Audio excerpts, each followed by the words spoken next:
BTech का first semester में जो आता है, जिस पेपर कोड है आपका BS 105 में जो 2023 में जो क्वेश्चन पेपर आया था उसको हम आज डिस्कस करेंगे।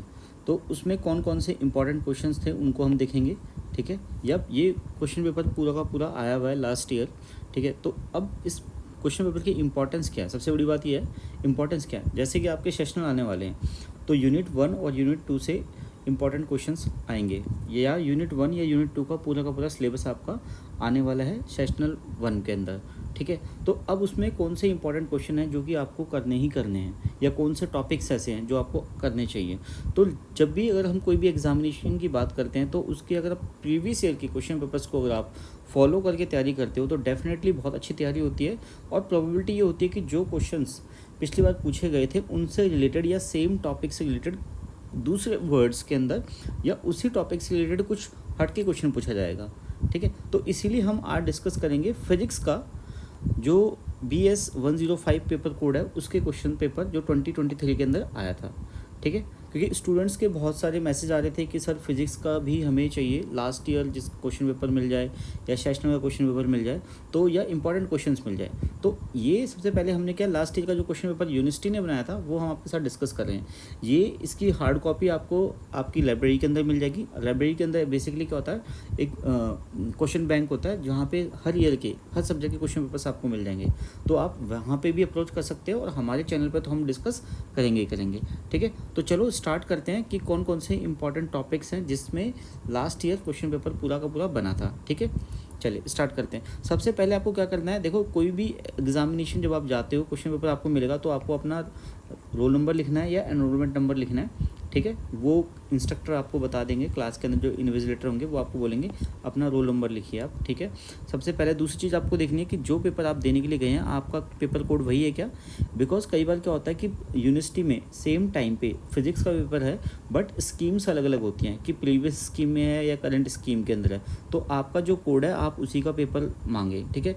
कई बार फिजिक्स के 2-3 पेपर चल रहे होते हैं साथ में, बच्चे दूसरे कोड का पेपर अटैम्प्ट कर लेते हैं, वो सोचते हैं फिजिक्स का पेपर है तो सारे सेम होंगे। नहीं, आपका जो सिलेबस है उसके अकॉर्डिंग जो आपके पेपर का कोड है आपने वही क्वेश्चन पेपर लेना है, क्लियर। क्योंकि सेम क्लास में सेम सब्जेक्ट के अलग अलग कोड के बच्चे भी बैठते हैं।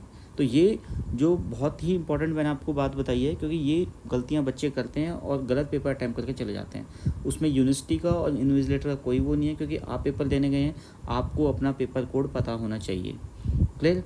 तो चलो स्टार्ट करते हैं कौन कौन से इंपॉर्टेंट क्वेश्चंस आए थे लास्ट टाइम। तो सबसे पहला जो क्वेश्चन है ये देखो, नोट क्या लिखा है, attempt 5 questions in all including question number 1 which is compulsory. Question number 1 आपका कंपल्सरी है और 5 क्वेश्चंस करने हैं। तो आपको जो 2 यूनिट्स हैं आपकी, ठीक है, उनमें से 4 क्वेश्चन आपको एक एक क्वेश्चन हर यूनिट से करना है। Select 1 question from each unit, मतलब फर्स्ट तो आपका कंपल्सरी है और यूनिट 1 से एक क्वेश्चन करना है, यूनिट 2 से, 3 से और 4 से, तो टोटल 5 क्वेश्चन आपके बन जाएंगे। मैक्सिमम मार्क्स जो होंगे आपके वो है 75 मार्क्स का क्वेश्चन पेपर है ये, क्लियर है। अब फर्स्ट क्वेश्चन आपका है, इसमें देखो A B C D E part तक हमें दे रखा है और 3 मार्क्स का एक क्वेश्चन है। तो फर्स्ट इसमें ए पार्ट है, explain briefly the negative results of Michelson Morley experiment. Second, give condition of sustained interference. C, explain continuum model. D, show the acceleration invariant under Galilean transformation, ठीक है। And E, define Poynting vector. तो ये आपको 3 marks के अंदर लिखने हैं, 3, 5 या 15। तो 15 मार्क्स का क्वेश्चन नंबर 1 है जो कि कंपल्सरी है, ये आपको करना है, ठीक है। सेकंड क्वेश्चन जो सेकंड यूनिट से आपको करना है उसमें क्या, देखो 2 क्वेश्चन गिवन है, 2 और 3, बट हमें यहाँ पे देखा है select 1 question from each unit, मतलब हर यूनिट से आपको एक करना है। आप या तो क्वेश्चन नंबर 2 को अटैम्प्ट करें या क्वेश्चन नंबर 3 को। अब यहाँ पे बेस्ट ट्रिक क्या होती है, क्वेश्चन नंबर 2 और 3 में जो आपको बेस्ट आता है आपकी नॉलेज के अकॉर्डिंग कि मैं इस क्वेश्चन नंबर 2 को या 3 को बेस्ट अटैम्प्ट कर सकता हूँ, तो आपको उसी को चूज़ करना है, क्योंकि उसी में आप कॉन्फिडेंट है, वही आपको ज़्यादा आता है, तो वहाँ पे मैक्सिमम मार्क्स मिलेंगे। मार्क्स दोनों के बराबर हैं, ठीक है। क्वेश्चन 2 क्या है, state and explain the second law of thermodynamics, also give the limitations of first law of thermodynamics. B part explain adiabatic process by using first law of thermodynamics, and इसका C part है what is thermal equilibrium explain with example. देखो यहाँ पे example आपने हमेशा coat करना है, अगर एग्जामिनर ने बोला है करने के लिए तो वेल एंड गुड है, अदरवाइज आपको लगता है कि आप किसी एग्जाम्पल की हेल्प से अपने आंसर को ज़्यादा जस्टिफाई कर सकते हो तो आपको एग्जाम्पल शो करना है, लिखना है, ठीक है। थर्ड क्वेश्चन है define thermodynamic variables and it's type, also give example of each, ठीक है। बी पार्ट, थर्ड का बी पार्ट है define entropy, explain entropy in a reversible and irreversible process, ठीक है। मार्क्स इसके भी 5 और 10, 15 नंबर का ये भी है। अब बात करते हैं यूनिट सेकंड के अंदर। यूनिट सेकंड में क्या है, क्वेश्चन नंबर 4 और 5, तो सेम चीज़ यहाँ पे भी ये करनी है कि 4 और 5 में से हमें सिर्फ एक ही क्वेश्चन अटैम्प्ट करना है। तो ट्रिक वही है कि सबसे पहले वही क्वेश्चन अटैम्प्ट करेंगे, 4 और 5 में से वही चूज़ करेंगे जो हमें ज़्यादा अच्छे से आता है, जिसका हम डायग्राम बना सकते हैं, अच्छे से हमें आता है एक्सप्लेन करना। क्वेश्चन नंबर 4 का फर्स्ट पार्ट है state and drive Maxwell third equation in differential and integral form, also write its significance. B part, fourth का B part derive energy in SHM simple harmonic motion, also give graphical representation of it.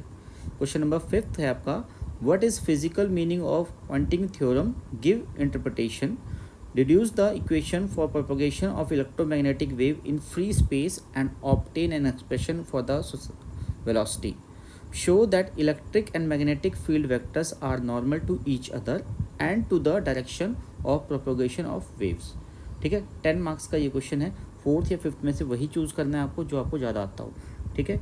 अब बात करते हैं unit third के अंदर। Unit third में 2 question है 6 and 7, her unit के अंदर आपको चॉइस दी गई है और हर यूनिट में से हमें एक ही करना है। तो बेस्ट ट्रिक क्या है कि जो ज़्यादा अच्छा आता है आपको वही क्वेश्चन आपने अटैम्प्ट करना है, ठीक है। अब न्यूमेरिकल्स का क्या होता है, न्यूमेरिकल्स में कम लिखना होता है लेकिन आपको मार्क्स ज़्यादा मिलते हैं और टाइम भी कम लगता है आपको, ठीक है। तो कोशिश करें कि न्यूमेरिकल आप ज़्यादा अटैम्प्ट करें, ठीक है। Define and derive the resolving power and dispersive power of a grating. In an experiment of Newton's rings, the diameter 4th and 12th dark ring are 0.00 centimeter and 0.700 centimeter respectively. Calculate the diameter of 20th dark ring. हमें diameter निकालना है किसका, 20th ring का. Describe Fresnel biprism. Question number 7 आपका क्या, explain the phenomena of double reflection. Compare the properties of ordinary and extraordinary rays. Second part इसका describe Nicol prism with neat diagram, neat and clean diagram. And C part is in a grating system spectrum which spectral line in 4th order will overlap the 3rd order of line 5461 angstrom, ठीक है। अब बात करते हैं आपकी unit 4, ठीक है। Unit 4 में भी 2 क्वेश्चन है, 2 चॉइस हैं आपको, चॉइस में से हमें एक क्वेश्चन करना है। आप चाहे 8th को चूज़ करें या 9th को चूज़ करें, मार्क्स दोनों के बराबर है, बट हमें चूज़ वही करना है जो कि हमें अच्छे से आता है। 8th क्वेश्चन का फर्स्ट पार्ट है what do you understand by the time dilation, discuss it's experimental proof, state fundamental postulates of specific theory of relativity. And इसका एक न्यूमेरिकल है। सी पार्ट में a rock strip is 50 mm long with when it is on flight its length appears to be 49.5 mm to an observer on the ground. Find the speed of the rocket. Question 9 क्या है, what are Einstein A and B coefficient, describe relation between them, draw the energy level diagram of HENE laser, how it is superior to ruby laser. C part define coherence, distinguish between spatial and temporal coherence. तो ये जो questions थे आपके 9 questions थे आपके 4 unit के अंदर, जिसमें क्वेश्चन नंबर जो 1 था वो हमारा कंपल्सरी था और हर यूनिट में से हमें एक क्वेश्चन करना था। तो ये सारे के सारे इंपॉर्टेंट टॉपिक्स थे। तो अब हमें सेशनल के लिए इस क्वेश्चन पेपर को कैसे यूज़ करना है कि यूनिट 1 और 2 के अंदर जो क्वेश्चन दे रखे हैं, जिस टॉपिक से दे रखे हैं, वो आपने डेफिनेटली करने हैं। क्वेश्चन नंबर जो फर्स्ट है आपका वो यूनिट 1 से लेके यूनिट 4 तक का कॉम्बिनेशन होता है। तो इसमें यूनिट 1 या यूनिट 2 से जो भी टॉपिक था आप उसको पक्का तैयार कर लेंगे, ठीक है। हम कोशिश करेंगे कि सेशनल का पेपर जो मिल जाए हमें यूनिट 1 या यूनिट 2 का जिसमें सिलेबस हो। अगर वैसा कोई सेशनल का पेपर मिलता है लास्ट ईयर का या लास्ट ईयर का, तो वो हम ज़रूर डिस्कस करेंगे, ठीक है। तब तक आप इस क्वेश्चन पेपर को गो थ्रू करें, जितना पार्ट हमारा सेशनल में आएगा वहाँ से कोई जो इंपॉर्टेंट टॉपिक्स है उसको कवर करें, ठीक है। Best of luck for your exam. Thank you so much.